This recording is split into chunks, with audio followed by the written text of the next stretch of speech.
Hello, ladies and gentlemen, and welcome to Command List. Playing on the left-hand side of the screen is me, Raging Demon, and this week, playing on the right-hand side of the screen is N64 expert and recurring guest, trophy hunter, Richard JAGO.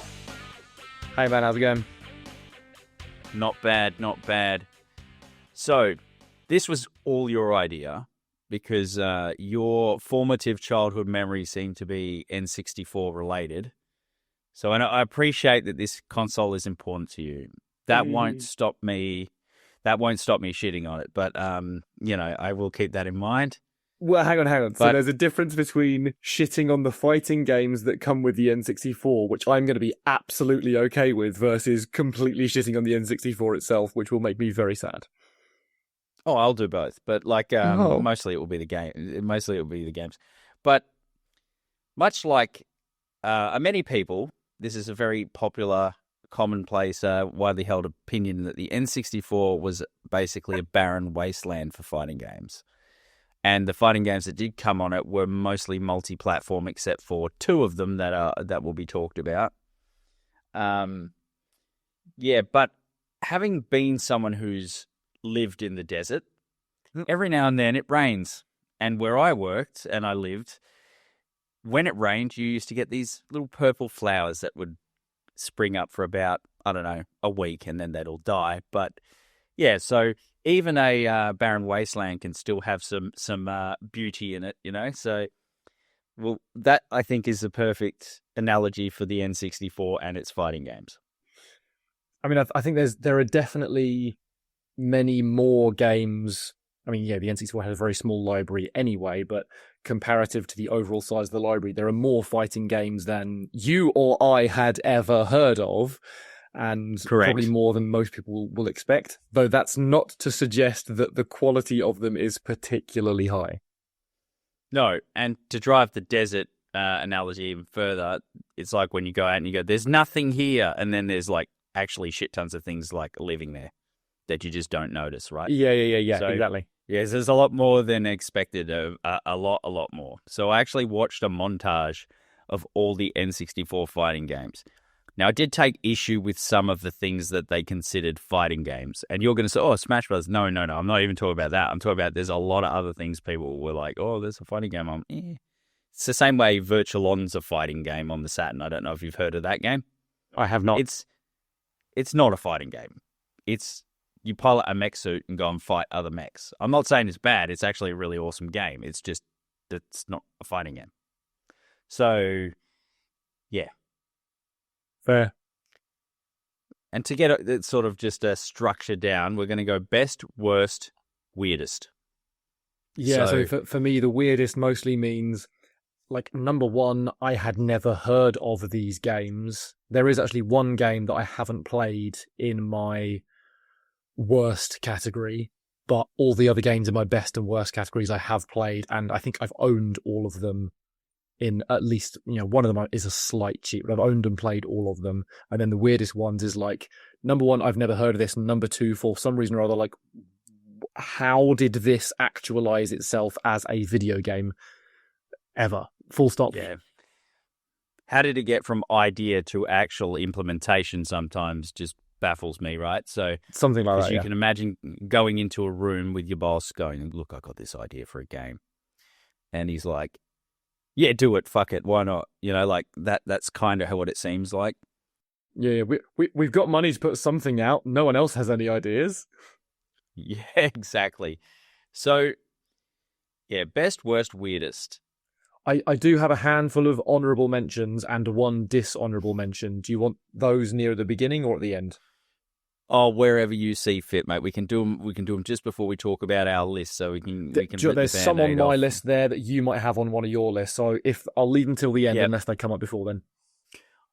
Right. Okay. Yeah. Unless one of us says the others, which happens when we do top 5 lists, me and Jim as well. So, right. So best, I'm going to go from third to first. That's exactly what I'm doing. Yeah, we'll take turns. So I think the third best fighting game on the N64 is Super Smash Brothers. Oh, so I put Super Smash Brothers in the honourable mentions because I know that it's not widely considered a fighting game, although there's obvious. I don't even know whether it is like its own genre or whether it's a subgenre of fighting game that's slightly separate to fighting game but kind of overlapping. I don't know, but I've respected your opinions on it, and I didn't put it in any of my lists for that reason. Otherwise, it would be my number one by a mile.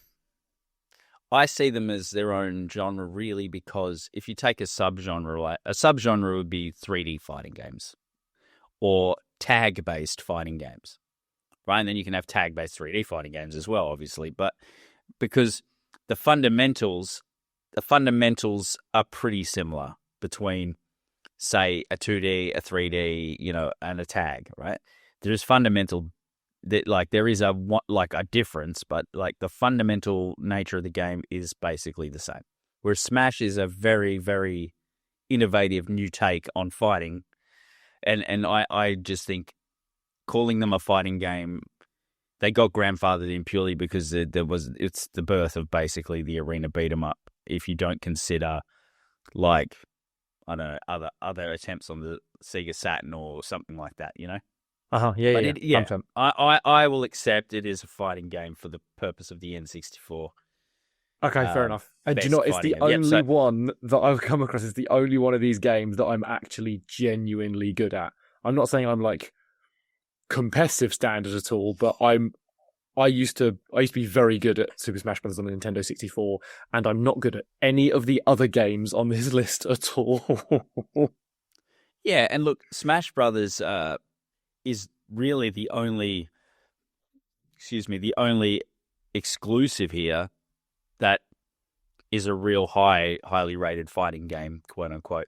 And I think Smash Brothers, the way it's played competitively, where they do 1v1 and turn items off, makes it more like a fighting game than its intended use, right? So its intended use is shit tons of people play it. It's mayhem. You have items. You gang up on each other. It's like the TV ad for it, right? Yeah. It's exactly what it is. Yeah. So I think when you play it in that way competitively, it is more of a fighting game than I give it credit for when I'm talking shit about it. So there's enough crossover that it's at least understandable why people think it could be a fighting game, but also there are enough differences that it's understandable why people would put it in a completely different genre. I think, honestly, I think it's half in and half out, but yeah. And just saying it's got fighting game characters in it now is not really an argument either, because fighting game characters are in lots of stuff. I mean, there's a Nina Williams fucking game. Well, I was about to say, it also makes it a puzzle-solving legal game because it's got Phoenix Wright in it. Yeah. Well, and you've got recently a Blaze Blue roguelite 2D action platformer game, so that's not a fighting game, even though it's completely based around, the Blaze Blue fighting game series. So, but yeah, so Smash Brothers I think is a worthy inclusion. It's very, very good, a good game. It's a must-have on the system, I think. So, I think it's the only game that we could talk about on this episode, which is a must-have, top-tier Nintendo 64 game, and I would argue just top-tier video game in general. Yeah, and there's only one other exclusive that I think is, worthy inclusion in my best list. So just a little bit of a hint at what's coming next. So you were going to go for your number 3. What's your number 3? Yeah, so I'm going to give just a brief caveat of, like, all the games that I mentioned that I put in my good list are games that I owned and played. So there might be a couple of games in particular I'm aware of that would likely knock at least this number 3 off the list, but I never owned or played them, so I haven't included them there. I put them in my honourable mentions instead. But for me, I've put the game that we have covered, Fighter's Destiny, as the number 3 on my good list. Mostly just because it had some really, really different elements to it that I thought were really, really worthy of note. Yes, Fighter's Destiny is an interesting one. It will come up later. So I've done a similar thing with my. I've done a thing with my list the same. I'm not just putting games.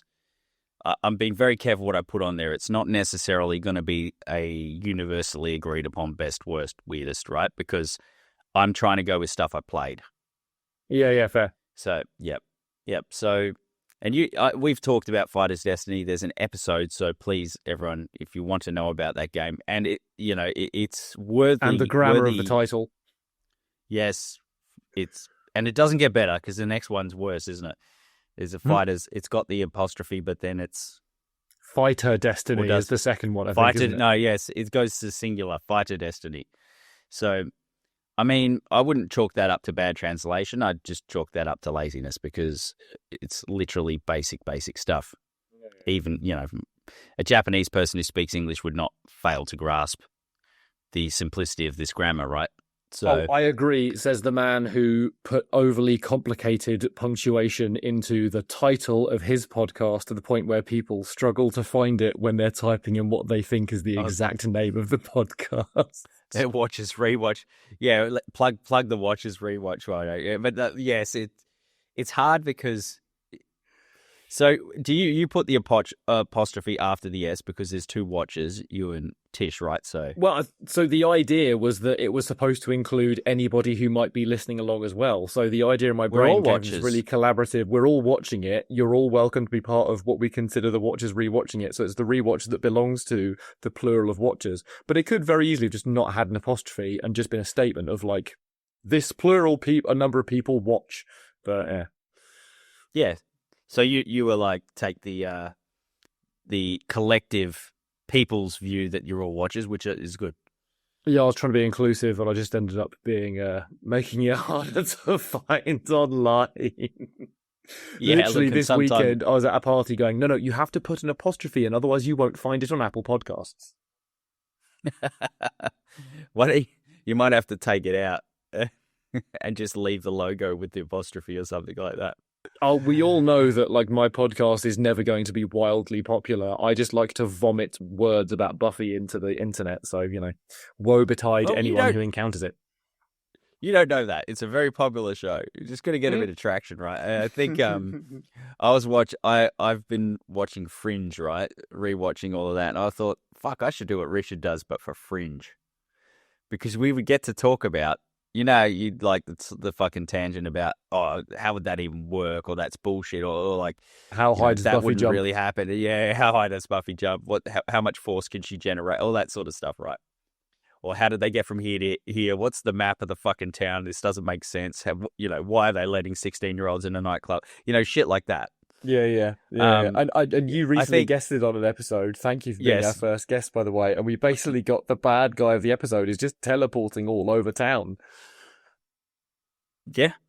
I mean, it's funny because I think Fringe would be a great show because you could do that even more, right? I've heard a lot of good things about Fringe, but I haven't actually seen it. Yeah, it's like a detective show crossed with a sci-fi. It's actually really cool.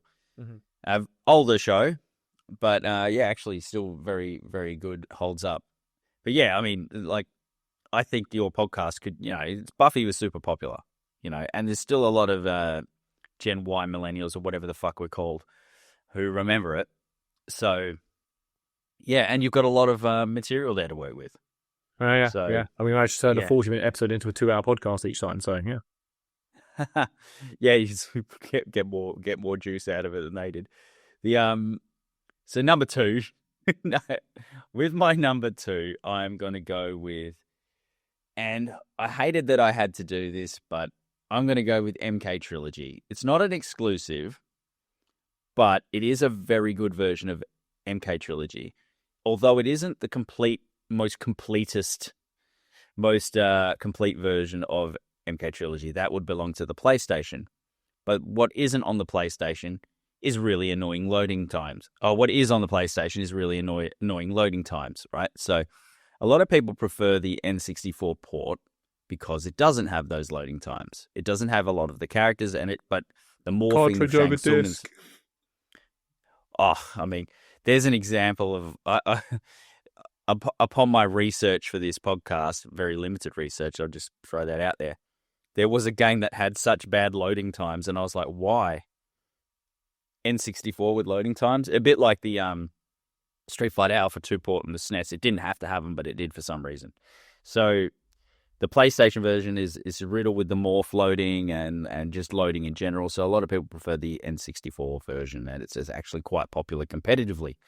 Would you believe it? So I actually really liked the MK Trilogy game on the N64, and it was either going to be this or Mortal Kombat 4.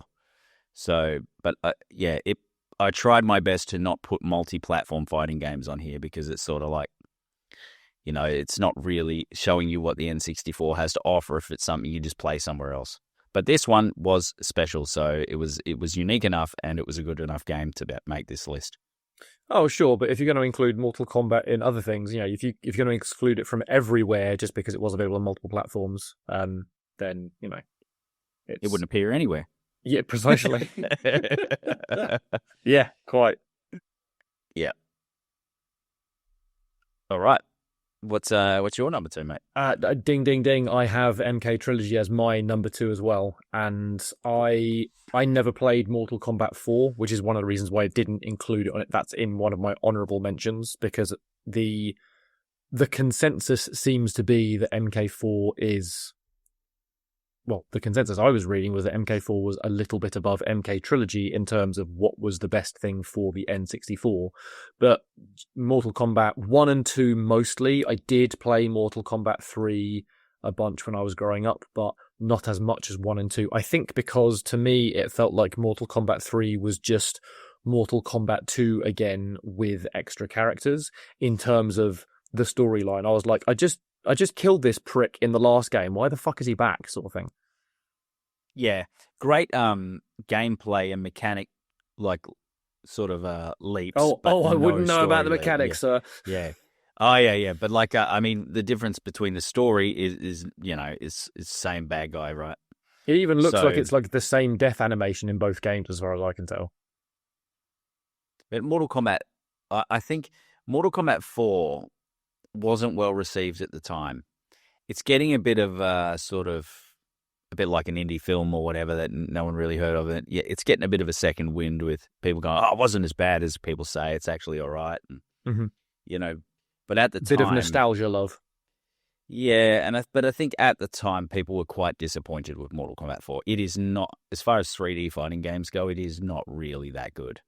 MK4 Gold is a pretty good game, but that came on the Dreamcast and it came much later. So by that stage, the horse had bolted, and look, Dreamcast, Soul Calibur, you know what I mean? So, it's like, it was doomed. Yeah.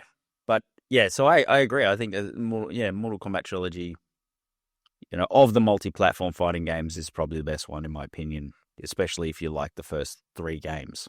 It's the one I would most want to play, certainly. Yep. It's pretty much just mayhem, retro fighting game mayhem. And it's glorious, right? So, yeah. So that's good. I'm surprised we have the same one, because hey, look, there are going to be differences. I promise you. I'm pretty sure there's at least one game we're both going to have on our worst list, though whether it's the same number, I don't know. Yeah, because it's a game we have both talked about that we both know about. Oh, yeah. I'm pretty sure I know what it is. So I'll just move on to my number 1. So my number 1, I don't think this is going to come as a surprise. My number 1 is Killer Instinct Gold. This is the best, most unique game on the N64 because it's only available in the N64. It's really why I didn't have the N64. My brother did, but this is the game I used to rent for the N64, because one of the reasons I didn't play a lot of fighting games on the N64 was because I had a Saturn and a PlayStation. So it's sort of like, my walk-up starting player was the Saturn, and then after that, the PlayStation to play Tekken, because that wasn't on the Saturn, and then after that, it would have been the 64. But, at that point, like, all the good fighting games were on the Saturn and the PlayStation, so... Well, yeah, pretty much. As you said, like, with the exception of Killer Instinct Gold, it's the only console port of that game. Smash, which we said, again, is one foot in, one foot out, but... I've heard very good things about Killer Instinct Gold. It's on my honourable mentions list because, again, it's not a game that I had played, which is just ridiculous because my name is Jago. So that's just I've got to like find a copy on Amazon and like buy a copy of Killer Instinct, an actual cartridge Killer Instinct Gold for the Nintendo 64, because that's definitely a thing that should happen at some point, but thus far it hasn't. No, and it's basically Killer Instinct 2, the arcade port, but a little different, and it's it's a really good game actually, and it's the only way to experience it's on the N64, and for collectors and stuff, I would say it's a must-have. Well, yeah, I mean, from what I've read about it, there's a few things that have been removed due to memory and hardware limitations, but then there have been other extra things added in that weren't in the arcade release as well. So the things that have been removed are completely, even if you don't want them to be removed, they're completely understandable why they had to be removed, and you got other stuff on top anyway. So yeah, well, as long as Fulgore and Jago and Orchid are in it, it's all good with me. So, you know. I'm kind of, they're my characters, and I'm not, I couldn't give a fuck about the other ones that they tried to add later. But yeah, so Killer Instinct. Yep. What's your number one? So my number one is a game that if this is the game that I've told you previously, I really want you to play on a Nintendo 64 because I want to know your opinion on what this game is like, because I think this is a fairly unknown but one of the best fighting games on the Nintendo 64, and it's called Mace the Dark Age. And when I was reading up about this, the lists I was reading up on, it was kind of in the middle of lists for most other people that I seemed to reading up on. Like, it wasn't one of the worst ones, it wasn't one of the best ones. But the reason why I put it at number one was because I haven't played this game for 20 years, but I can still, and there's no like bigger franchise for me to draw any knowledge from, but I could still think back to several unique characters, and I could think back to like what some of their movesets were, what their strengths, what their weaknesses were, which ones were just an absolute ball ache to fight against. And there was also genuine story, like every single character had their own win and loss story as a resolution. And like at the time, I think you would get I'm trying to remember, I think you would get their like a profile, their backstory, the beginning of who they are, either in the instruction manual, maybe it was also in the game itself, but I'm pretty sure that was in the instruction manual. But then you would get on screen, if you lost all your continues or whatever, or quit the game, you'd get their bad ending on the screen. And then if you were successful in beating the game, which I never was, you'd get their good ending on the screen. Now, there's a game I'll come to later on my bad list where I've absolutely ripped it to shreds for how difficult it was to complete. I did actually complete the game that's on my bad list that has that on it. This one I never completed, but I never completed it because I wasn't good enough at the game and I didn't play around with enough different characters. I basically picked, the one guy I picked was called Lord Demos, and he was just like a massive suit of armor with a gigantic sword. So I was like, cool, that looks awesome, I'll go with that. And it's as you fight through the roster of characters always in the same order until you get to, I never got to the boss, but just until you get to the boss. And it was always, as you were getting towards the harder character, I would get close to the boss, but never quite there. There was always like 2 or 3 battles left sort of thing. And it was the same characters I'd be struggling with, and they were always the faster, harder hitting characters who, when I tried to play as a kid, I would die very quickly because, they're faster and they're stronger, therefore they aren't as durable or what have you. And that's just because they required a bit more skill to play, and I didn't have the skill and didn't invest the time to learn how to play it. I never felt like the game was cheap or punishing me. I just felt like, the difficulty stepped up with certain characters, as in the behind-the-scenes difficulty, not just this character is more difficult. Yeah, like the tier list of how viable, how good they actually are. Yeah, exactly. But I always felt like if I were actually better at this game, I would be able to do this. I just wasn't better. And I was probably trying with, I would guess maybe one of the harder characters to do well with, just because he wasn't very fast. And therefore, if you're in the middle of an animation, certain time, you can just get absolutely torn to pieces. And those animations were for his strongest moves. They were the ones I was trying to spam all the time. But yeah, so it's, I don't know if it would be considered one of the better games or one of the best games, but it's the one fighting game on the Nintendo 64 I would really like you to play so that you can give me your opinion on it. Yeah, and I will, and it's not on any of my lists. It's sort of middled in all the lists that I saw and all the videos about N64 fighting. I mean, and to be fair, I think a lot of people just they don't really deep diving when they make these lists. They're not really fighting game people, all of them. That, you know what I mean? It's just sort of like, I don't take those opinions super seriously, because ultimately you'll read old gaming magazines, and that's how a lot of people make their decisions. They go to like all the gaming mags of the past. They used to make fucking huge mistakes in those magazines with ratings of games. So yeah. I mean, if you know, in my opinion, if there is a diamond in the rough in terms of the Nintendo 64 fighting library, this would be my pick for what that is. Yeah. Look, I'm going to give it a go. So I've only put things like here that I know are shit, right? On the bad list. So I'll give this one a go. I have heard of it, but I'm unsure if I even played it back when the 64 was in its heyday. So some of them I know I played, and I was just like, no, this is garbage. It was something I came across in like a bargain discount bin or something. I'd never seen it anywhere. I was like, this giant red suit of armor on the front looks kind of cool. I'll give it a go. And then played as that character and got rinsed. 100%. Yeah, it's just like, what looks the coolest? Oh shit, I just spent $80 or $70 on a game that's awful. Yeah, pretty much. Yeah. I just I never understood, to be honest, why there was no Street Fighter Alphas on the N64. I just couldn't. I would have been so much better on the N64 than anything else, because it's cartridge based, right? So I was just like, I mean, I also don't understand the Street Fighter Alpha games, so yeah, but like it seemed like a no brainer if they can make a port for the Super Nintendo. But yeah, fair. Yeah, like Third Strike, I get it. It was a bit more graphically demanding. It doesn't look it because it's 2D, but it is, right? It was a big step up, because sort of just to get sidetracked, it took till PlayStation 2 era, Dreamcast era, to even do some of the Neo Geo games properly. So a lot of people think because these consoles could do 3D, that they would just do every 2D thing well, because 2D is less than. But it wasn't actually the case. There was a lot of processing power for the 2D, high-end 2D consoles like the Neo Geo that really needed some serious grunt to do. And a machine like the N64 or the Saturn or whatever. The Saturn had a big advantage with the RAM cart, and so did the 64. But some of them you can see on the PlayStation, right?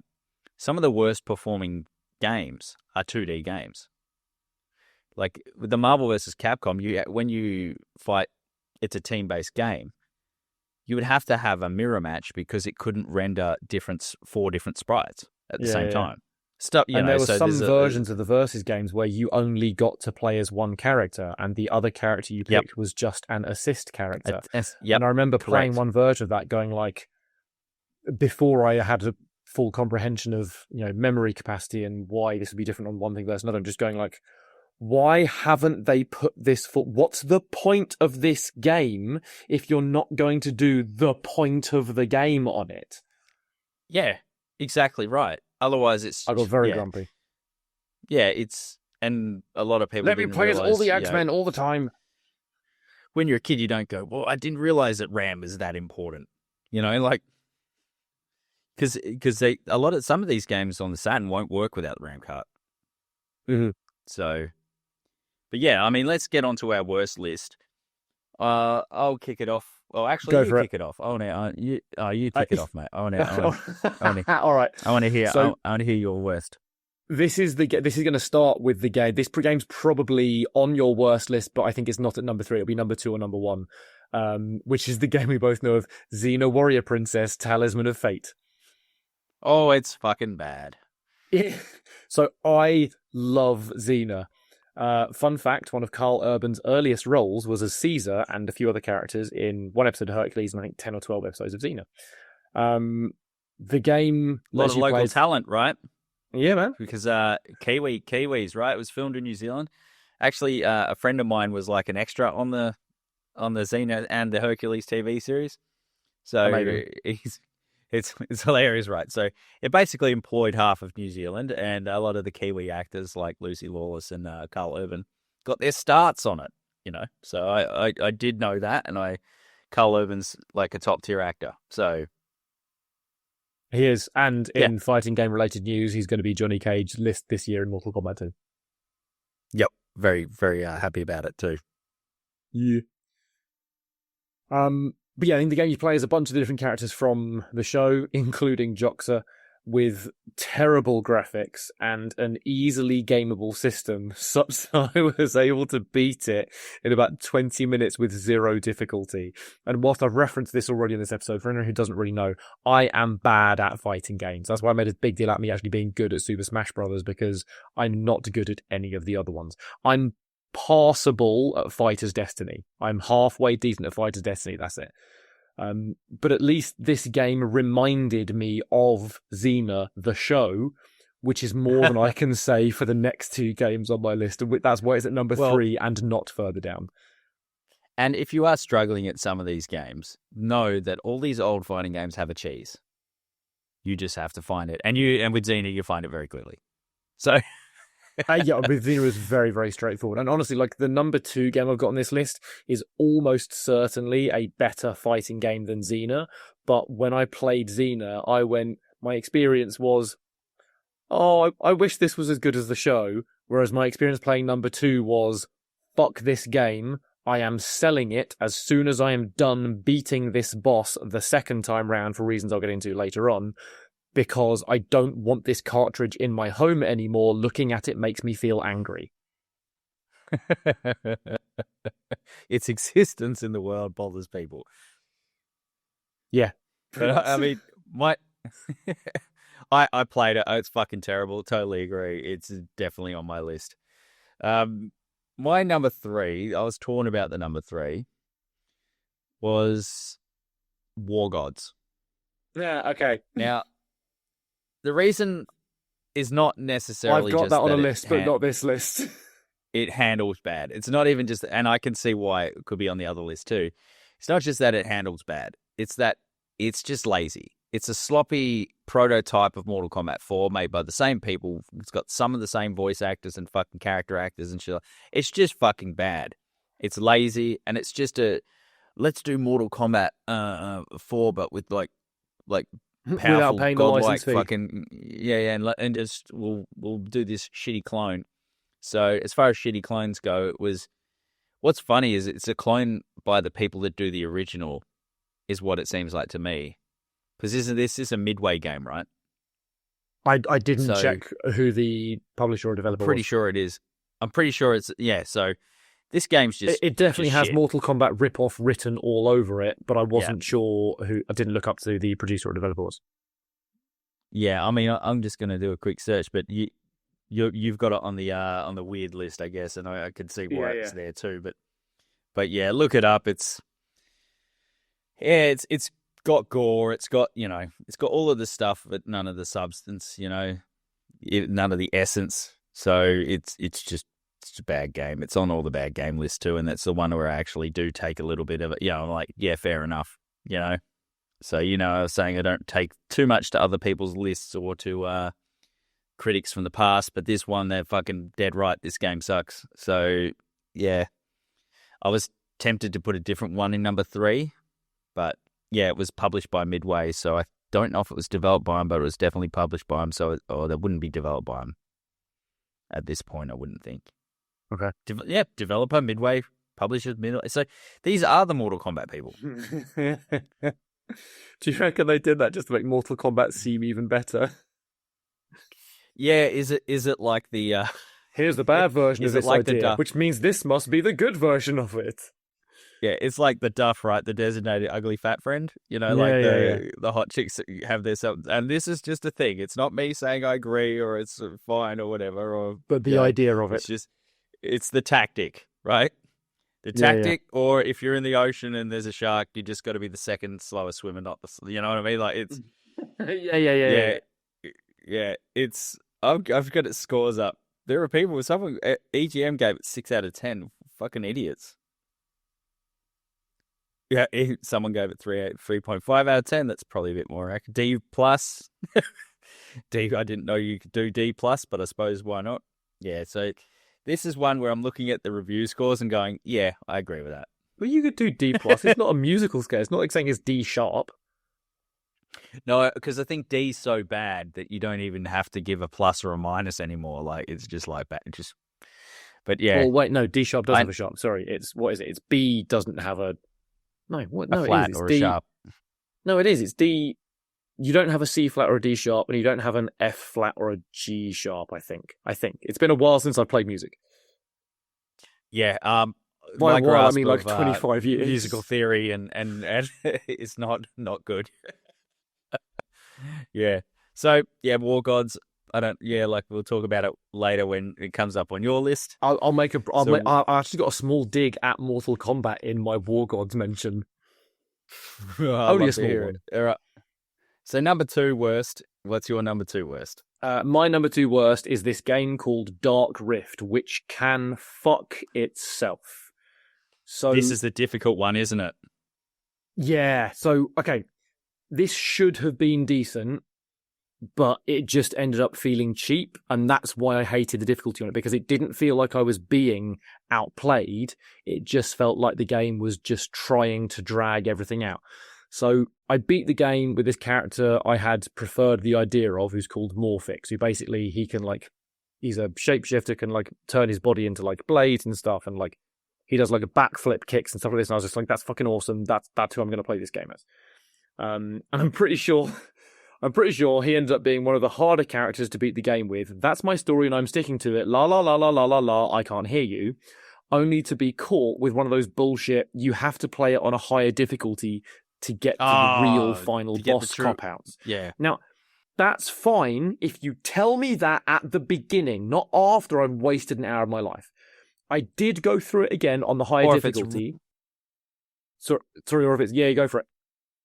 Yeah, or if it's a little more forgiving on the regular difficulty first, so you can get the hang of it. It wasn't...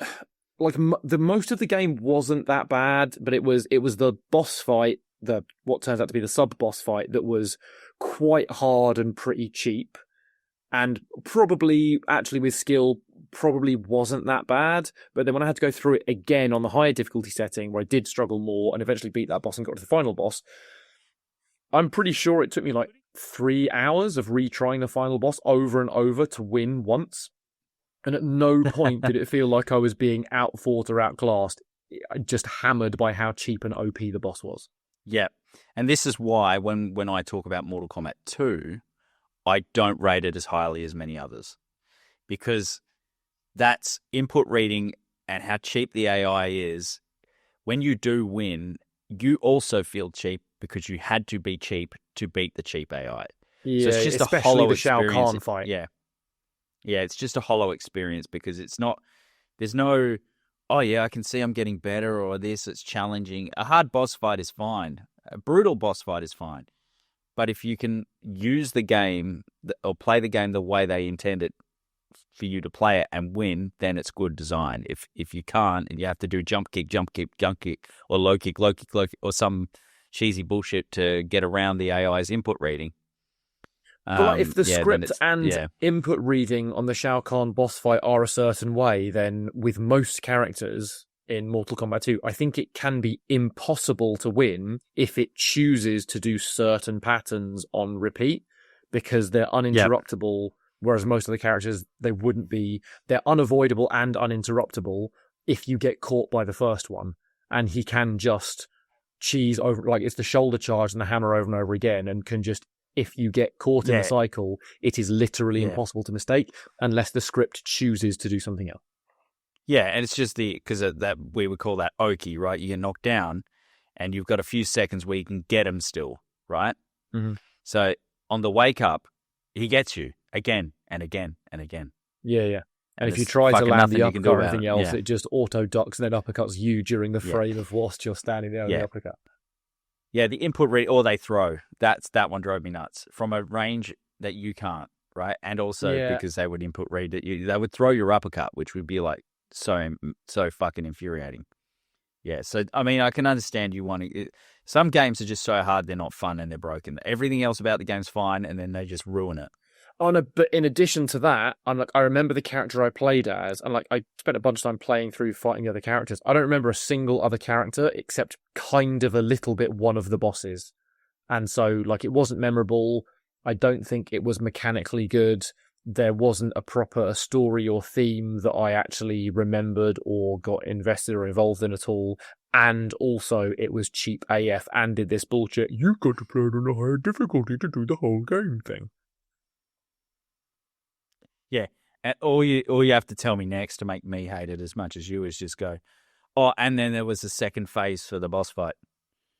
You know, I don't think there was a second phase for it. No, I'm just yeah. I don't think the N64 had enough memory for that. Yeah. All right. So that was your number 2. What is yours? My number 2, I was tempted to put this number 3 because it's not bad like some of the other games are, but it is a bad game, and that's Clay Fighter 63 1/3. Yeah, that's the only one I've got on my dishonorable mention list. Yeah, so dishonorable. This game's just, like Clay Fighter is a parody game. I get it, but it's also just even not in the title, it's doing a joke that the Naked Gun films have already done better. 100%. Yeah, and I also, the best thing about the game is that joke, right? Because it's making fun of the fact that everything's calling itself 64, right? Yeah. Because that was the whole Doom 64, fucking Mario 64, like everything was 64 to try and tell you it's powerful, right? But not Clay Fighter. Clay Fighter's 63 1/3 because whatever. But the game's just not that fun, right? The jokes aren't funny. Everyone's sort of like, it was barely funny the first time, right? When it was on like Mega Drive and Super Nintendo and stuff. Yeah. Yeah, so I think it was so the Earthworm Jim is in it, and Boogerman. So that's kind of like the only sort of cool anything guest characters. But it's that I'm trying to think of who made it. It's Intel something. Okay. Yeah, but anyway, people at home are screaming, going, "It's the Earthworm Jim people" or whatever. But it's just not a good game. And by this point, that sort of claymation thing had its time in the sun. It just, yeah. It's really just trying to make a fart joke all the over and over and over and over again. You just get bored of it, right? And the combat's not particularly good or anything, and they really do lean into and I'm not overly sensitive about the stereotypes, but they have the fucking Chinese character. They have it's also kind of on the nose with stuff like that.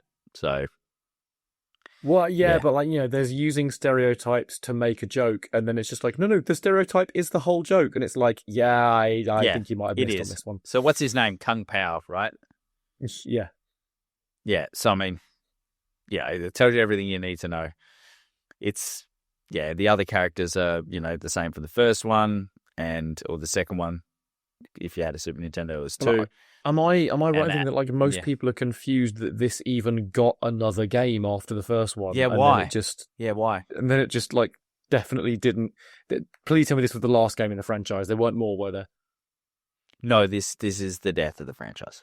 Yeah. Well, so it's not only is it a bad game, it also killed the franchise, which in fairness probably in this case stands as a positive for this game. Well, it's weird because it shouldn't have killed it because it should have been dead already. Yeah. Yeah, well, that's what I'm saying. This should already be dead. Thank God for putting the final nail in this coffin. Yeah. Interplay, that's who I was thinking. Interplay. Oh, okay, yeah. Yeah, so even like with the very shallow pool of fighting games on the N64, this still is not at the top. So yeah. Yeah, I was tempted to put this on the weird list, but it's already been done. It's not that weird at this point. Everyone has seen Clay Fighter before. If this were the first one, then it would be more of a weird list. But yeah, the second time round is no. Yeah, and it's very slow as well. It's a very slow playing game. Yep. So that's my number 2. Fair. Should we go to my number 1? Yep. Numero uno. So my number 1 for the worst list is the only game of the list so far that I haven't actually played. But the description and one of the facts about it was enough to seal it as this must be at the bottom of the list. And it was on the list I was looking up, it was consistently the worst one on there. And it's called Dual Heroes. Yeah, I saw that come up a lot. I haven't played it, but yeah. So it was voted the worst video game, not just the worst fighting video game, Yeah. the worst video game in the world by Nintendo Magazine Australia. It's the only one, like I said, on my best worst, I haven't actually played. But with that pedigree, it had to be number one on here. Apparently, each level will be cleared by hitting a single button, punch or kick over and over, making it just slightly worse than the PlayStation 2/3 era Fantastic Four Rise of the Silver Surfer game, one of the only things I've ever taken the time to write an Amazon review for. Yeah, I saw that this game was not just the worst fighting game. I saw that it made many just worst N64 game lists, and I was like, this wasn't just worst Nintendo 64 game for this list vote. This was just worst game. Worst game ever. Yeah. And it got some stiff competition, so it's saying something, you know? Yeah, quite. Yeah, I mean, but yeah, to say it's worse than Superman 64 or Bubsy 3D or whatever. Oh. Yeah. Which are infamously why awful. Why does every single retro video game podcast do an episode on Bubsy 3D? Why does everyone do it? I think it's because it's such a fail because Mario 64 comes out. And the developers saw Mario 64 coming out and went, we don't want to release this game with our names attached to it because we know exactly what the reception is going to be now. Yep. I think they knew it wasn't good even before they saw that. And it's just like, oh my God, we're screwed. And that's relating it to Mario 64, which is nowadays often seen as wildly overrated, which I don't completely agree with, but I agree with bits of it, and I certainly understand where all the criticisms are coming from. Yeah, I mean, I got bored of Mario 64, so it's cool, and it is a very formative game with that genre, right? 3D platform. I mean, it's a very formative game with that genre. I think is underselling its impact. It's a monumental construction of what that entire genre could be. Yeah, that I think everything else that was successful stuck to fairly broadly from that point on. But I think in that genre, because of how narrow a good version of 3D platforming is, I don't think that it mattered that Mario 64 came out or not. I think eventually all 3D platformers would have been like that, regardless of whether Mario 64 existed or not. Oh no, then that's absolutely fair. I just think it would have taken longer. Yeah. I just think it might have taken longer, right? Which is my praise for that isn't to do with what it did; it's to do with how completely it did it from day one. Yeah, I mean, I would even make that. A lot of people would say, "Oh, you wouldn't say about Street Fighter 2." Yes, I would, because Street Fighter 2 there was a little game called Fatal Fury being worked on at the exact same time as Street Fighter 2.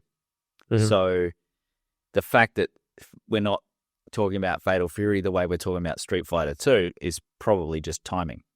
Yeah. So, well, partly that, but also I think maybe Western familiarity with franchises as well. Yeah, but it would have been I think it would have been different if there had been no Street Fighter 2, and I'm glad there was, because I think Street Fighter 2 is better. It's just I don't think we wouldn't have fighting games the way we do if Street Fighter 2 had never existed. I think Fatal Fury would have just been the Street Fighter 2, and we just would have had a more SNK style scene. I mean, it's possible, but you've got like with, for example, with like JRPGs, you had like, let's discount Final Fantasy 1 for a second. You had Final Fantasy 4 and Final Fantasy 6, both considered really good within the Final Fantasy franchise. And they were both released in the West, but it didn't take off in a big way until 7 just happened to be the one. Yeah. So I think it absolutely could have been that way, but not necessarily would have been. I mean, it's just a fighting game was eventually going to get that spot.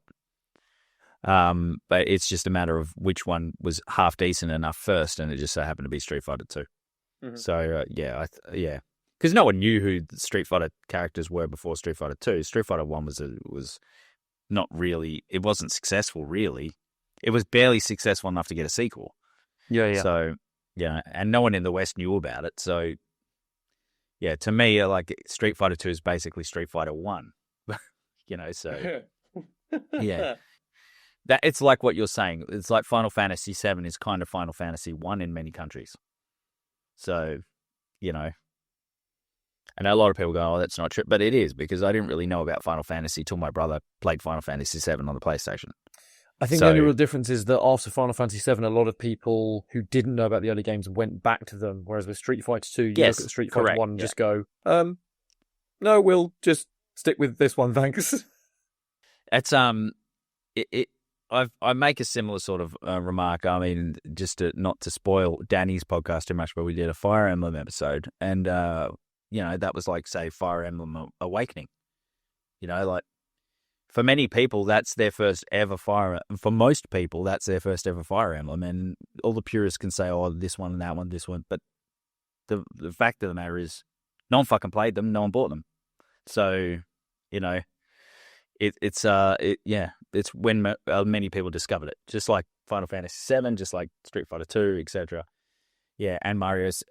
So I think of Mario 64 more in that way. So now we're really, really on the tangent, and I do think it's a good game. So don't get me wrong. I'm not trying to I'm just trying to temper everyone's enthusiasm about how good Mario 64 really is, because when you go back and play it, you're like, oh, it's just it's a good. At the time, it genuinely was incredible. Yeah. And I think it's worth pointing out how much it did when we look back, even if we can look back with a more realistic critical eye and go, yeah, it wasn't as good as we all thought it was at the time. Yeah, it's very much like GoldenEye and all the other proto anything. So I really want to ask you what your top 3 Final Fantasy games are, because I really want to know how I have very strong feelings about Captain N's opinions on this. Oh, yeah. Well, mine are going to be limited to the few I've played. But so I would say I have to put one on there, because that one I actually played and finished. I get it. It's good. Final Fantasy 7 Remake would be my number 2. And Final Fantasy X would be my number 1.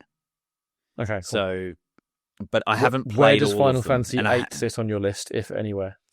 Haven't played it, so haven't played it yet. Just because I've been listening to a whole bunch of people from Danny to Retrotopia and Captain, like accidentally plugging all these other shows, and also Remember the Game, and everyone is just taking a massive dump on Final Fantasy 8, and I want to fight all these people in real life and kick the shit out of them. Well, a lot of people in the Mega Man space do that with Mega Man 8. They're like, Mega Man 8 sucks. I'm like, it doesn't suck. Yeah, there's the voice acting's all funny, and there's some FMVs and stuff, but the actual Mega Manning is good. I don't understand. The actual Mega Manning is good. I love that. Yeah. Yeah, I don't understand the hate for it. Really, I don't. It's not that bad a game. It's actually really good, and it's Mega Man's a franchise I've only very lightly dabbled in, so. Yeah, but it's just, it cops a lot of hatred for fucking almost no reason. Like, it's not that. Everyone's like, Mega Man 7's amazing, and then Mega Man 8's like pretty much the same. And then, like, as terms of gameplay and how it feels and looks, it looks better than Mega Man 7, I think, because why wouldn't it? It's on a 32-bit console. But like, it gets a lot of hate for no reason. Is it my favorite? No, it's not. But it's not as bad as everyone says it is. Yeah. So we've done our best, our worst. How about our weirdest? Oh, I haven't done my number 1 worst. I haven't done my number 1 worst, but this won't take long. It's Xena. That game's fucking shit. Yeah. Do you know what? From what I've read, I think Dual Heroes genuinely is a worse game than Xena. But I'm not disputing that. I'm just saying this is the worst one I've played. Yeah. It's the worst mechanically that I've played. I just didn't feel angry at the end of it. I just felt maybe slightly disappointed. But Dark Rift made me angry, and like that burned for a while. I mean, I'm 39 and it's still burning now, so. Yeah, if you saw the cartridge on the floor, you would step on it, I just... No, I'd go get my car and drive over it repeatedly while maniacally laughing about it. I'd I'd breathe warmly on it until the condensation of the moisture from my breath corroded all of the electrodes and it could never be played. Oh, very slow torture, but okay. Yeah. You go first with your weird or WTF or whatever list. All right, so my weirdest, I would say, is Biofreaks. This nearly made the worst list as well. Mm-hmm. This is not a good game. When I saw this, I was like, what the fuck are they trying to do? You know? Is it Mortal Kombat? Is it Soul Calibur? It's a bit like there's jetpacks. It's fucking out there, right? Yeah.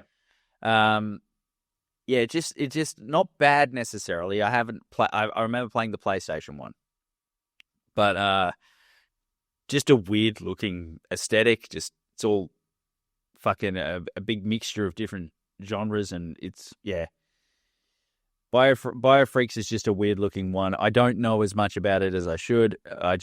I looked at that and went, that's a fucking weird game. I watched it being played on some videos, and I was like, yeah, that's a weird one. I'm putting it on my weird list. I'm going to play it. Mm-hmm. I'm going to revisit it and see if it's bad. I remember it being bad on the PlayStation, but yeah, again, it's not. Yeah, I'm surprised it's not more famous.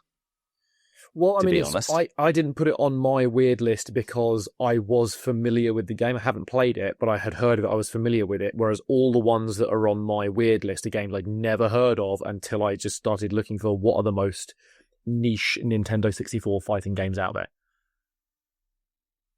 Yeah, I mean, it just seems there's one that's definitely weirder.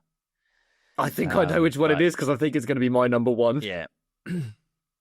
But, I mean, it's got fucking weapons, finishing moves, fucking, like, you can maim your enemy. Like, it's a different, because I'm taking weird to mean kind of unique as well, not just, not just fucking strange. Like, it's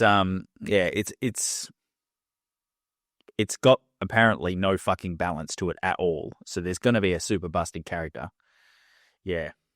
But that almost makes me want to play it.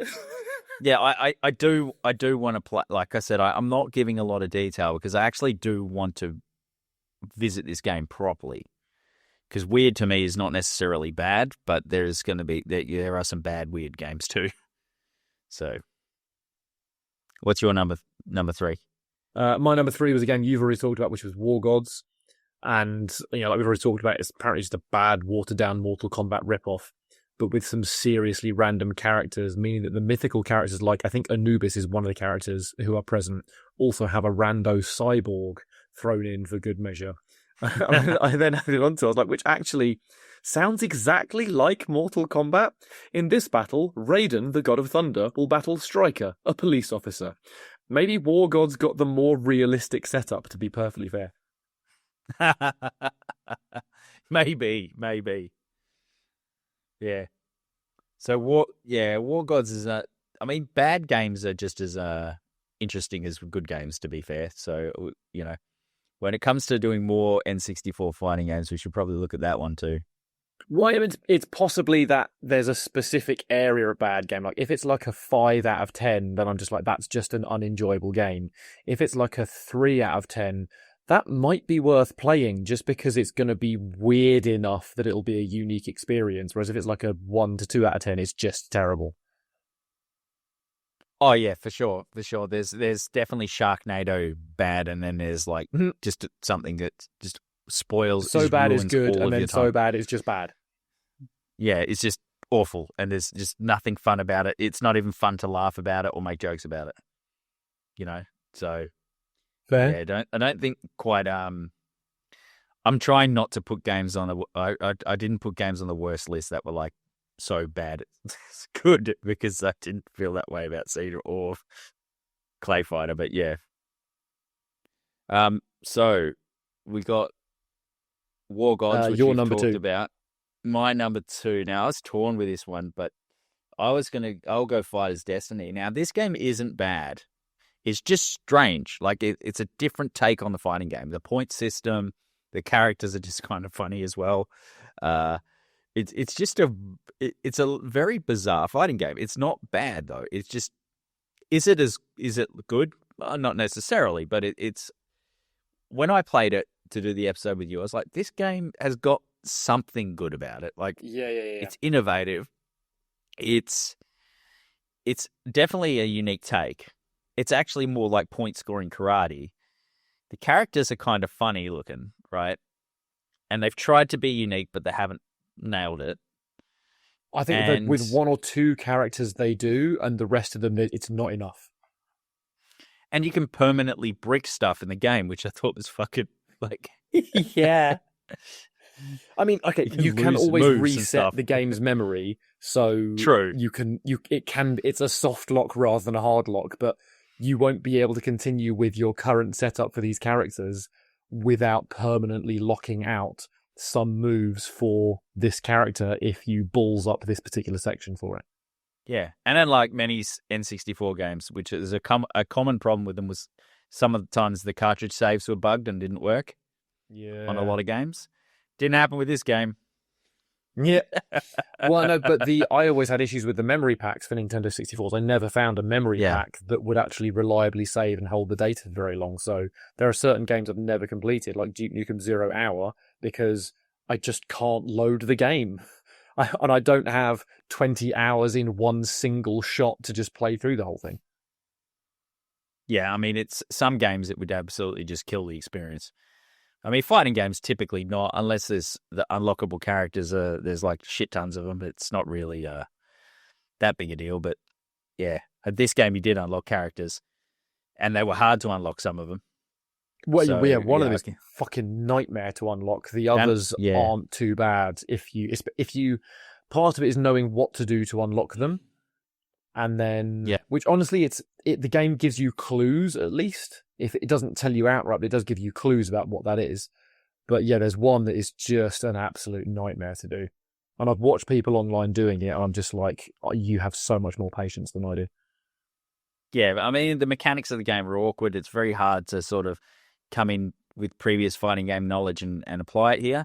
And that's not necessarily bad. That's like, this game's like, well, you know, we're not going to be like every other 3D fighter out there. We're going to try something crazy. Most of it's not going to work and stick, but some of it's going to be cool, you know? Oh, yeah, but I said when we talked about it, I think it's within sight of being a very good game, but it falls short enough that it can't even be considered overall a good game. But with the little bit of nostalgia I got sprinkled in, that's how it ended up on my good list rather than my weird list. And I can understand that. So what's your number 2 weirdest? My number 2 weirdest is Powerpuff Girls Chemical X-Traction. Now, Powerpuff Girls should be a shoo-in for a fighting game or a beat-em-up, right?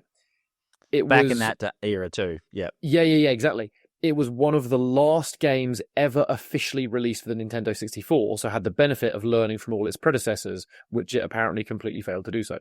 What's even more bonkers is that it apparently badly rips off Power Stone, and the home console version of Power Stone was first released for the generation of consoles after the Nintendo 64, as in the Dreamcast, but this was released so late in the Nintendo 64's life cycle that it was still able to rip that off, apparently from the beginning of its development, which is, to me, that's bonkers.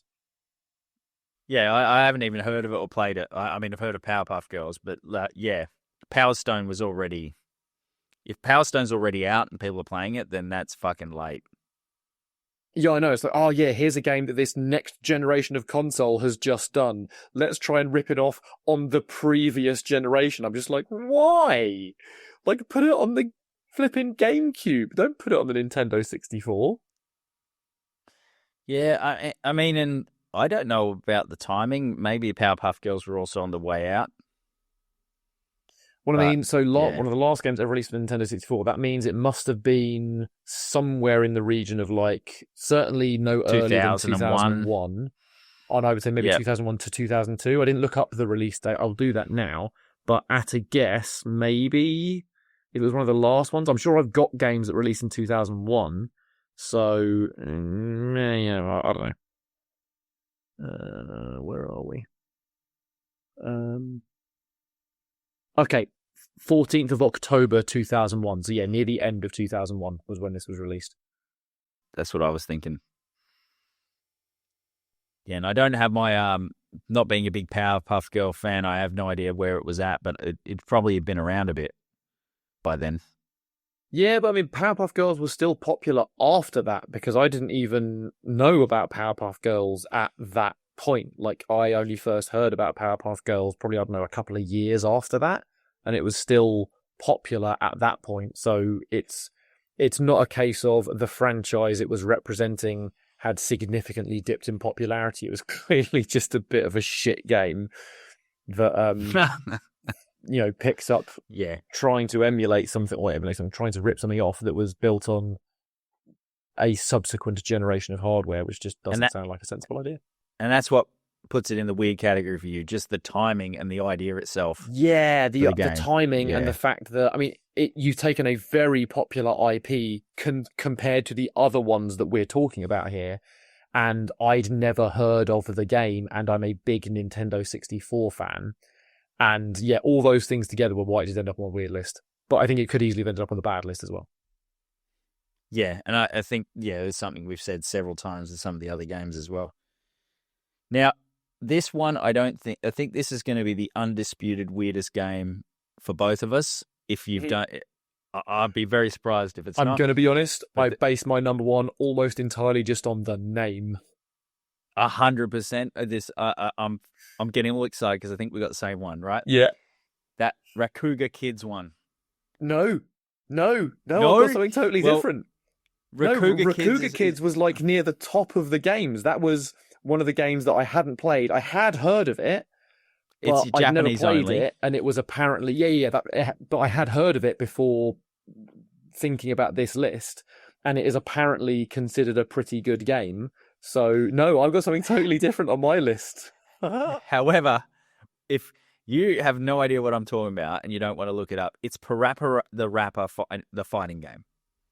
So basically, the art style is Parappa the Rapper, but it's a fighting game. It looks fucking bizarre.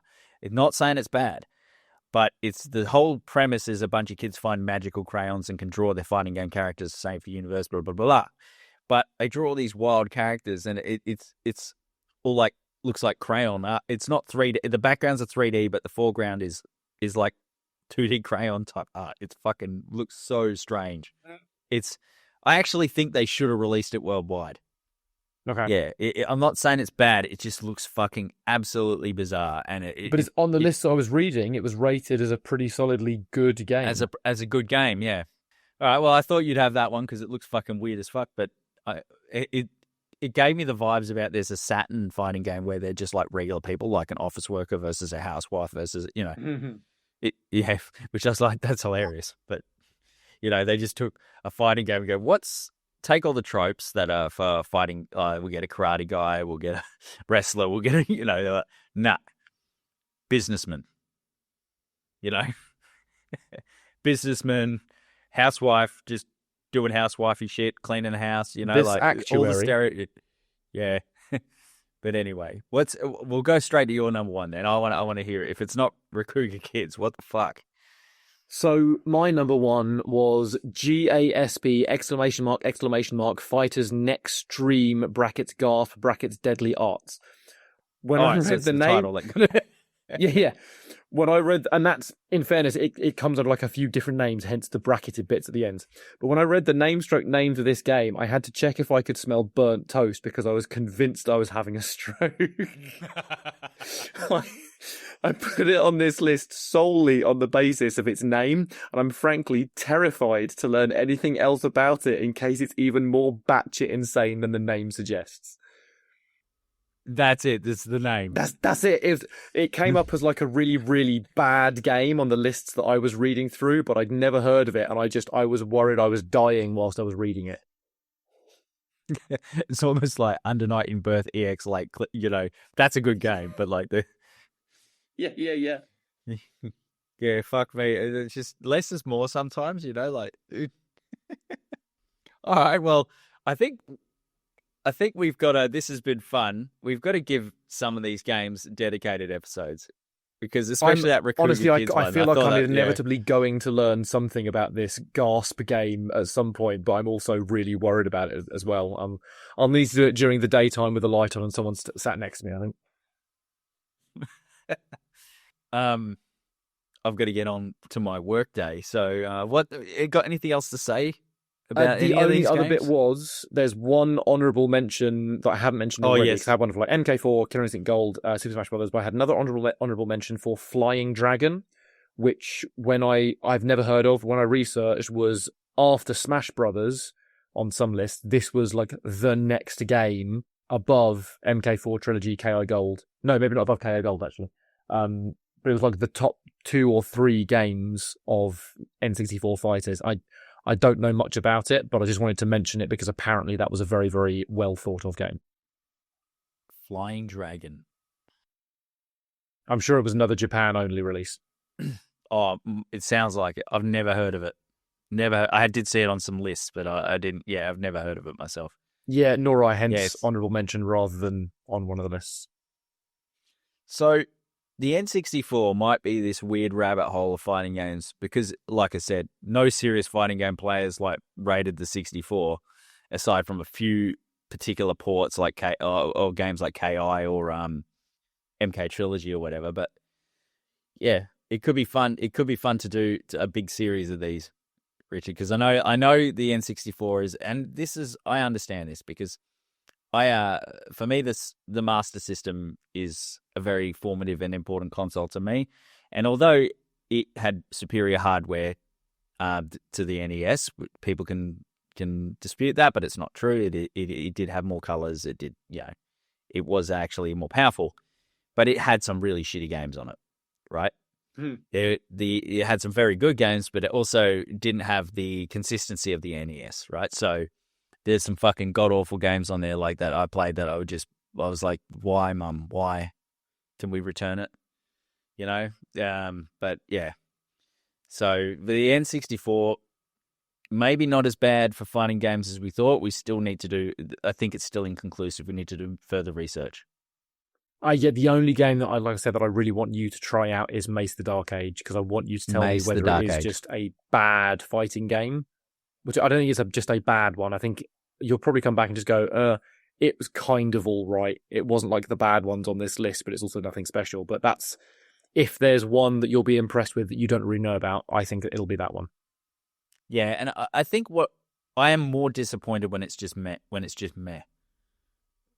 Because if it's bad in a good way, or if it's actually good at low-key good, or if it's so awful it's fun to talk about, but when it's just like, it's that I'm more disappointed at that, to be honest. So yeah. If it's forgettable, then that's almost the worst crime. All right, that was a fun chat, man. Do you want to plug your podcast again? Yes, lovely. Thank you, mate. So it's called The Watchers Rewatch with an apostrophe after the S in Watchers. It's available wherever you stream your podcasts, and it's a Buffy and Angel rewatch. We are currently at the end of season 2 of Buffy the Vampire Slayer. So you can listen to myself and Tish Watson, my co-host, I talk through in great detail every instant of what happens on the screen, and then tangent to other stuff like how high can Buffy jump based on shots in the TV show, and then based on Los Angeles code for buildings and schools, and then that doesn't give us definitive answers. And then I model mechanics equations and look at all that, and so we go off on tangents. And Tish will do a fashion rating for every episode. Tish will also give her engineering expertise, which usually ends up being, I'm not that kind of engineer, but I was going to mention the fashion score and the statistics. Yeah. We do love our stats. We've got a Giles Headbonk tracker, as well as guest stars for each episode, where we try and pick a different random guest star without telling each other who we're picking, which we're pretty good at doing. But occasionally we end up picking the same one. There are some interesting ones in there for it, for sure. Yeah, some definite wow, they were in Buffy kind of moments.